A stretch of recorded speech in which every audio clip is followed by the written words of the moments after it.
Penasaran nggak? Apa aja sih landasan pengembangan kurikulum? Nah, kami dari kelompok 4, mata kuliah perancangan dan pengembangan kurikulum bahasa Indonesia akan menjelaskan landasan-landasan pengembangan kurikulum tersebut. Menurut Hankins dan Ornstein pada tahun 2016, dalam mengembangkan kurikulum terdapat 4 landasan yang mendasarinya, yaitu landasan filosofis, landasan psikologis, landasan historis, dan landasan sosiologis. Landasan filosofis berkaitan dengan penetapan tujuan dan dasar filosofis dari kurikulum yang dikembangkan. Sebelum mengembangkan kurikulum, perlu adanya rumusan berdasarkan pertanyaan-pertanyaan berikut. A. Mengapa kurikulum dikembangkan? B. Dasar keilmuan apa yang mendasarinya? C. Bagaimana kebijakan kurikulum nasional dan lembaga? D.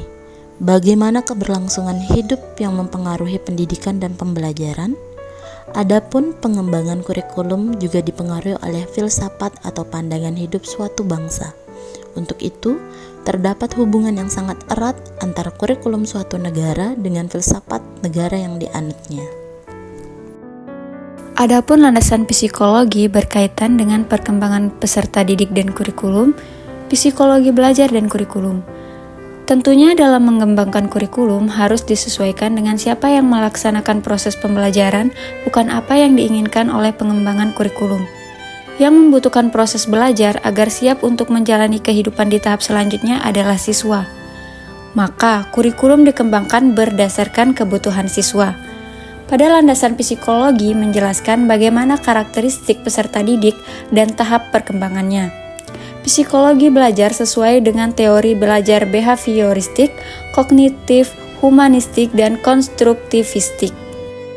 Landasan sosiologi berkaitan dengan kurikulum dan masyarakat, kurikulum dan kebudayaan, kurikulum dan perkembangan IPTE. Untuk mengembangkan kurikulum, harus diketahui bagaimana kondisi sosial masyarakatnya, lingkungan belajar, kebudayaan, serta perkembangan peradaban atau era yang berlangsung. Landasan histori mengacu pada sejarah yang berpengaruh terhadap kurikulum yang dikembangkan. Indonesia telah melewati sejarah perkembangan kurikulum yang cukup panjang. Dimulai sejak tahun 1947, di mana Indonesia baru merasakan kemerdekaannya.